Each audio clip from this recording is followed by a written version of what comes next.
आदेश मिलता है तो आप लोग अपने घर की लाइट, मोबाइल की लाइट, सारी लाइट बंद कर लेंगे। अगर किसी इमरजेंसी सिचुएशन में आप लोगों को लाइट ऑन करनी है घर की, तो क्या करना है, घर के सारे खिड़की और दरवाजे बंद कर लेने हैं। और अगर हमारे दरवाजे या खिड़की कांच के हैं तो उसे हमें पर्दे डाल देना उनके ऊपर। ऐसा क्यों किया जाता है, बताया गया है कि मतलब अगर हम लोग लाइट ऑन करेंगे तो दुश्मनों को पता चल जाएगा कि यहाँ की जनता रह रही है, आबादी वाला क्षेत्र है, तो वो वहाँ पे हमला कर सकते हैं। एक आप केस लीजिए कि अगर किसी बिल्डिंग के बहुत ऊपर आप खड़े हुए हैं, नीचे जमीन पे देख रहे हैं, अगर एक कॉर्नर, चारों तरफ अंधेरा है, एक कॉर्नर पे अगर एक व्यक्ति मोबाइल भी चला रहा है तो हमें दूर से दिख जाता है कि यहाँ पर कोई न कोई व्यक्ति है। ये बात मानते हैं ना आप लोग? तो इसीलिए मना किया गया है कि लाइट को आप लोगों को जब तक आदेश नहीं मिलता है ऑन कर देना है, 5 मिनट के लिए लाइट को ऑफ करके रखना है। अब देखो इन्होंने इम्पेल्ड ऑब्जेक्ट को कितनी अच्छी तरह पर यहाँ पर इन्होंने स्थिर कर दिया है। अब इसे इसी तरह से लेके जाएंगे। बहुत सारे केसेस होते हैं, अगर कोई रॉड है पेट के आर पार जिसकी लेंथ बहुत ज्यादा है और उसे हम उस लंबाई के साथ हॉस्पिटल नहीं ले जा सकते, तो क्या करना है, जो सरिया है उसे आगे और पीछे से थोड़ा थोड़ा काट देना है किसी इक्विपमेंट से। लेकिन किसी भी केस में उसे बाहर नहीं निकालना है। बाहर सिर्फ और सिर्फ जब हमारे एयरवे को बाधित करती है, ठीक है, तभी बाहर निकालते हैं, अन्यथा उसे बाहर नहीं निकालते। सीपीआर का एक बार आपको लोगों को बता दिया था कि अगर बाई चांस इसी दौरान किसी को हार्ट अटैक आ जाता है तो हमें सीपीआर कैसे देना है ये हमें पता होना चाहिए, क्योंकि 2/3 ऑफ विक्टिम जो हैं वो हार्ट अटैक में हॉस्पिटल जाने से पहले ही खत्म हो जाते हैं। जिसका रीजन ये है कि हम लोगों को जानकारी नहीं है, जागरूकता नहीं है सीपीआर कैसे दिया जाता है। तो केवल 1 या 2% लोग बस भारत देश में सीपीआर देना जानते हैं। Thank you. ये सर, जैसा कि आपने पूरे डेमोन्स्ट्रेशन में देखा है कि कहाँ कहाँ पे कैसे इंसिडेंट हो रहा है, कैसे रिकवर किया जाता है। जब तक इस स्पेशलाइज्ड टीम नहीं आ रही, एज ए सिविल डिफेंस के वॉलंटियर जो हमारे एज ए फर्स्ट रिस्पॉन्डर होते हैं, वो अपना काम अपनी स्किल के आधार पर कोशिश करते हैं कि जो घटना हो रही है उसको कैसे मिनिमाइज किया जा सके और उसके आफ्टर इफेक्ट बहुत से कम होंगे। और पूरा कार्यक्रम खत्म हो गया है। मैं अनुरोध करूंगा डीएम सर से कि वो इस मॉडल के संक्षेप में कुछ कहने की कृपा करें और हम लोगों को मार्गदर्शन देने का कष्ट करें।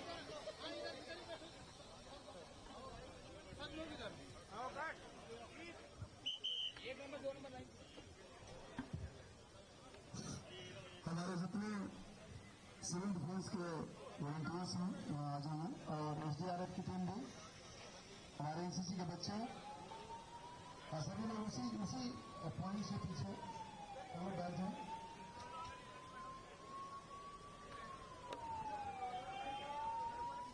अरे ओम जी क्या कर रहे हो भाई, एक समय यार। आज जिस तरह से सिविल डिफेंस के द्वारा इस मॉक का डिमोन्स्ट्रेशन किया गया, यहाँ पे आज डिस्प्ले ग्रेड को दिखाया है आदरणीय सर, आदरणीय सचिव सर, अधिकारीगण, आप लोगों ने देखा कि दूसरे तरीके से हमारे सिविल डिफेंस की जुड़े हैं।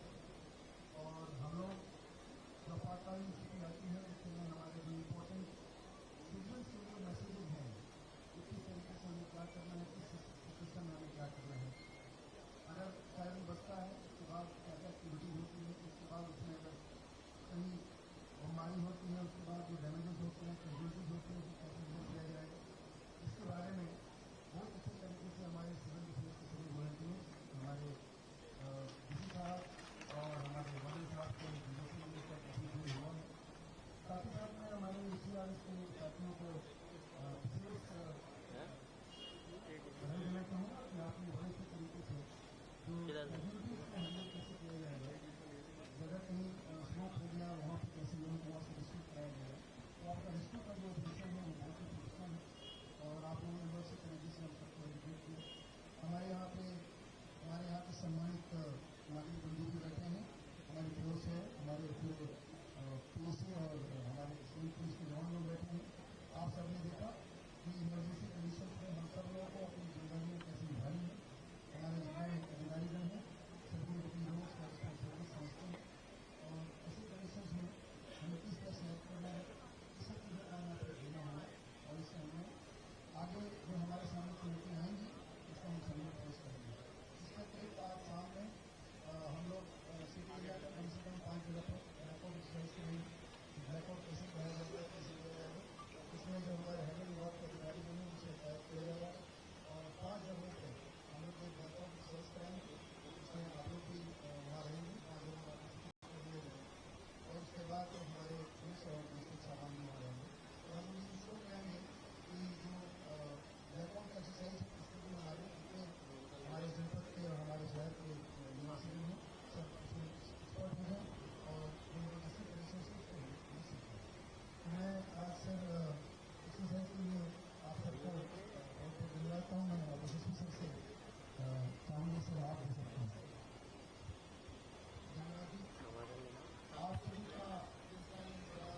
मीना जी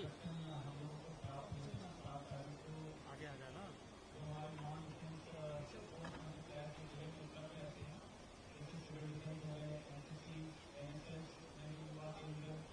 और हमारे डिजास्टर के जो स्पेशलाइज्ड हमारे कोर्स है SDRF इंडिया में ना ना ना इंडियन काम कर रहा हूँ। हमें जो ऑनलाइन सिचुएशन में जो सर्वाइवल टेक्निक्स होते हैं उसमें सबसे पहले हमें जो हमारे सिविल डिफेंस और NCC और NSS के वॉलंटियर्स हैं उनको ट्रेन करना और उसके बाद चल रही है जो आवाज स्लो। वहाँ पे जो सर्वाइवल टेक्निक्स लेके जाना है तो किसी तरह के हम लोगों ने फॉर्म की इंस्टॉलेशन वहाँ पे फिर टाइमिंग किया।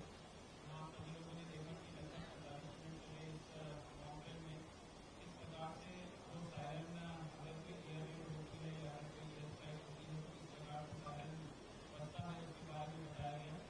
और जब इस प्रकार से सायरन जब बजता है तो किस प्रकार से आप लोगों को सुरक्षित स्थान पे छोड़ के अपनी जगह बना के अपने आप को बचाना चाहिए। तो सारी टेक्निक एसी का अगर आग लग जाए तो किस तरह से डील करना है वो हमने देखा समझा।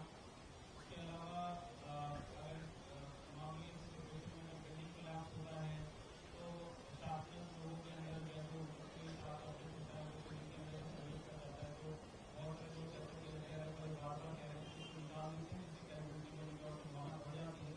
तो उसको कैसे डील करना है वो हमने सीखा। और इस प्रकार से हमारे मेडिकल टीम को रिस्पॉन्ड करने में भी हम लोगों ने यहाँ पे पूरा आपके डेमोस्ट्रेशन में देखा। इस डेमोस्ट्रेशन के दौरान हम लोगों ने यहाँ पे किया। मैं हमारे मीडिया बंधु का भी धन्यवाद करना चाहूँगा। आप लोगों ने जिस पर्सनल कवरेज से आपके माध्यम से ये विभिन्न प्लेटफॉर्म के माध्यम से ये लोगों तक पहुँचेगा एक पूरा वीडियो और फिल्म का प्रक्रिया है इसके लिए आपका बहुत बहुत धन्यवाद। आज हम लोग इसके बाद बहुत सारे स्कूलों में भी प्रैक्टिकल को करेंगे, बहुत सारे अस्पतालों में भी करेंगे। इसके साथ ही साथ बहुत सारे लोग धीरे धीरे गाँव में भी करेंगे। जैसे कि एक बेसिक जो सर्वाइवल टेक्निक होता है उसमें हमारी पब्लिक एट लार्ज वो उसमें तैयार है। तो जानते हैं कि इसमें बहुत सारे देश है जहाँ पे कंपल्सरी आर्मी ट्रेनिंग या कंपल्सरी जो इस प्रकार की ट्रेनिंग होती है वो मिलती है। तो अगर इस प्रकार की सिचुएशन अगर सामने अगर किसी देश को करना पड़े तो वो उसकी एफेक्टिवली नहीं कर पाते। तो इसी के उद्देश्य से ये जो मॉकड्रिल है वो स्टार्ट कराई गई है। इसको हम लोग उनकी ड्राफ्ट की तरफ ले जाएंगे और आज शाम को हम लोग ब्लैकआउट भी करेंगे।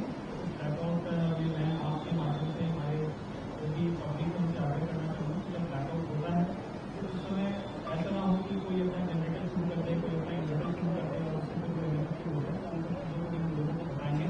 अगर जब ब्लैकआउट होता है तो इसमें सिर्फ और सिर्फ जिम्मेदारी ब्लैकआउट करने वाले प्रशासन संस्थाओं का नहीं होता है, जिस मोहल्ले में हो रहा है या जिस क्षेत्र में होता है वहाँ के लोगों की भी होती है कि उनकी जिम्मेदारी होता है कि कोई अल्टरनेट सोर्स को एक्टिवेट ना करें। तो उसमें पता चला आपने इन्वर्टर ऑन कर दिया या आपने किसी जनरेटर ऑन कर दिया, इस तरह की चीज़ें ना करें।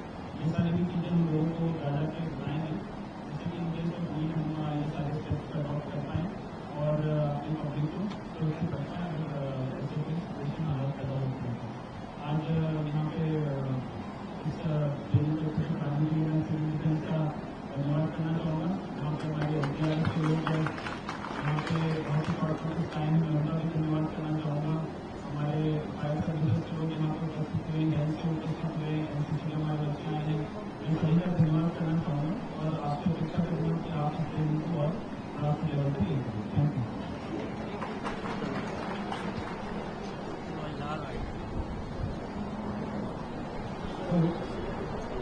जैसा कि जीवन सर ने बताया उसके क्रम में आज जो है 11 बजे हाँ खड़े होके कर दिए सर, खड़े होके सारे वॉलंटियर्स वहाँ पहुँचे। सारी टीम महाराजा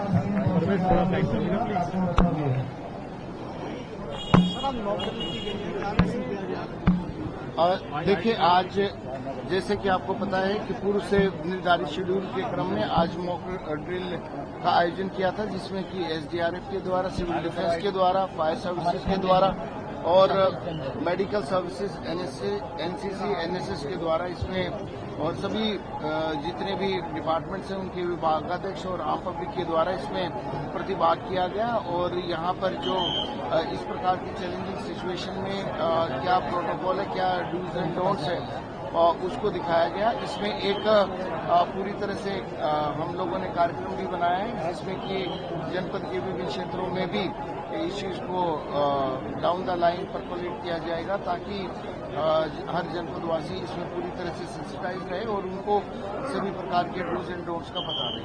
सर ब्लैकआउट भी कराया जाना है। देखिए, इस संबंध में 5 स्थानों को चिन्हित किया गया है जहां पर आज देर शाम को उसमें ब्लैकआउट की कार्रवाई की जाएगी। इस संबंध में आईडी विभाग के द्वारा कार्रवाई की जा रही है। एयर रेड वार्निंग सायरन भी इसमें देखिए, इस संबंध में हमारे पास air raid warning siren plus हमारे पास पीए सिस्टम है जो कि अलग अलग स्थानों पर, चौकियों पे, थानों पे और नगर निगम के द्वारा भी लगाए गए हैं। सारे के सारे पूरी तरह से एक्टिव है और उसमें एक रिकॉर्डेड मैसेज भी अब से सेंसिटाइजेशन के तौर पर हम लोग उसमें लगातार उसका प्रचार प्रसार करना शुरू कर देंगे।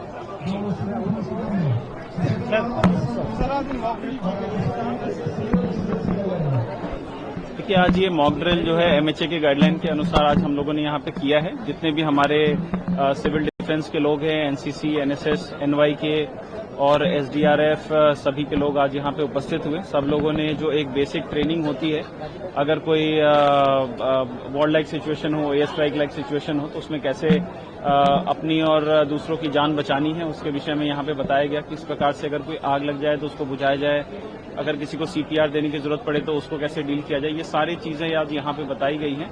और आज हम ये जो मॉक ड्रिल आज हमने यहाँ पे किया है, इसको हम और आज 8 जगह पे और करेंगे। हमारी कोशिश ये रहेगी कि जितने भी जो बड़े बड़े जो हमारे जो स्कूल्स हैं और बाकी हमारे जो हॉस्पिटल्स हैं, उन सबको हम लोग कैसे डील करना है वॉर लाइक सिचुएशन के केसेस में, वो भी हम लोग उनको ट्रेन करेंगे और अपनी प्रिपेयर्डनेस का हम लोग एक जायजा इससे ले रहे हैं। सर मॉक ड्रिल और ब्लैकआउट के संदर्भ में नागरिकों को जागरूक किया जा रहा है। जी, ये देखिए, मॉक ड्रिल किया जा रहा है जिससे कि नागरिकों को अगर इस प्रकार की अगर कोई सिचुएशन आती है तो किस प्रकार से उनको रिस्पॉन्ड करना है, जिससे कि मिनिमम कैजुअलिटी हो और लोग एक दूसरे की मदद कर सकें। तो उसी के लिए आज ये ट्रेनिंग हम लोगों ने यहाँ पे किया था। हमारे सभी जो सेंसिटिव इंस्टॉलेशन है उसको भी हम आइडेंटिफाई कर रहे हैं, उसकी भी कैसे सुरक्षा करनी है उसके भी प्लान्स तैयार कर रहे हैं और साथ ही साथ ब्लैकआउट के सिचुएशन में पब्लिक को कैसे रिस्पॉन्ड करना है वो भी हम उनके मोहल्ले तक और उनके पास तक जाकर उनको अवेयर कर रहे हैं।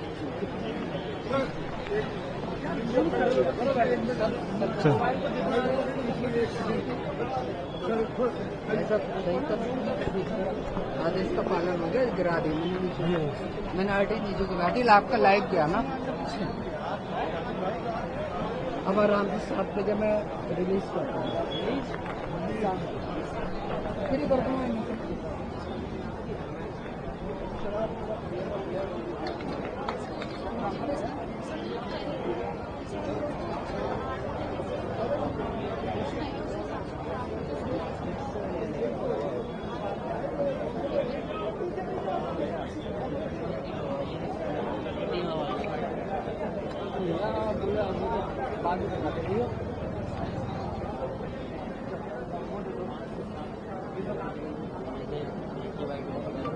देखा है, बहुत अच्छा लगा।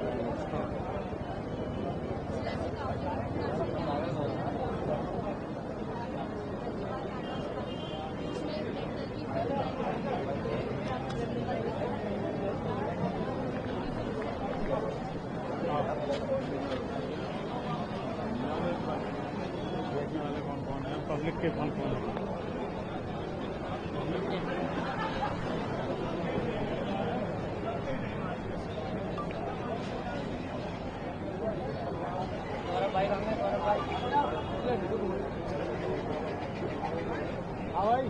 देखिए अभी हमको लेट हो गया।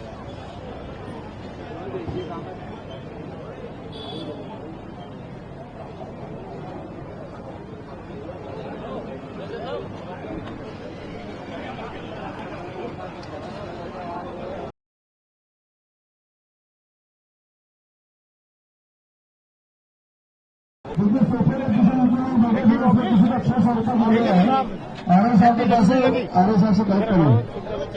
अरे भाई साहब, आपने मॉक ड्रिल देखी होगी, तो कैसा लगा ये थोड़ा सा इधर बताइए। अच्छा जी, क्या नाम है आपका? दीपक कुमार। दीपक क्या कैसे पहुंचे थे आज यहाँ पे मॉक ड्रिल देखने पहुंचे थे? हाँ मॉक ड्रिल देखने पहुंचे थे, थोड़ा लेट हो गए, नागरिक सुरक्षा के सदस्य हैं। तो फिर देखा आपने मॉक ड्रिल? हाँ मॉक ड्रिल देखा। क्या लगा कि कितना जरूरी है मॉक ड्रिल का ये? मॉक ड्रिल बहुत जरूरी है, जिस तरीके से आजकल देश का माहौल चल रहा है उसलिए सभी को हाई अलर्ट पर रखा गया है और मॉक ड्रिल का प्रोग्राम बहुत अच्छा लगा।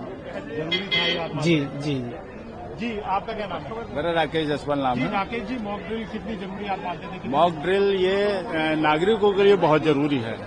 इस मॉक ड्रिल का जो उद्देश्य होता है वो नागरिकों को सुरक्षा देना होता है। युद्ध के समय में सिविल डिफेंस की जो है बहुत ज्यादा जरूरत होती है। आपको क्या लगा मॉक ड्रिल आम जनता के लिए कितनी जरूरी है? बहुत जरूरी है, बहुत जरूरी है आम जनता के लिए। आम जनता को इससे सीखना चाहिए कि हमें अगर युद्ध होता है तो उस समय हमें किस तरीके से अपना बचाव करना है। मैं क्या बजा रहा हूँ ऑफिस में?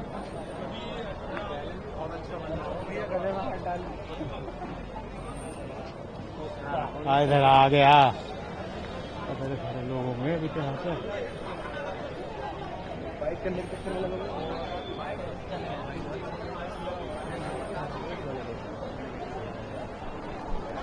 अरे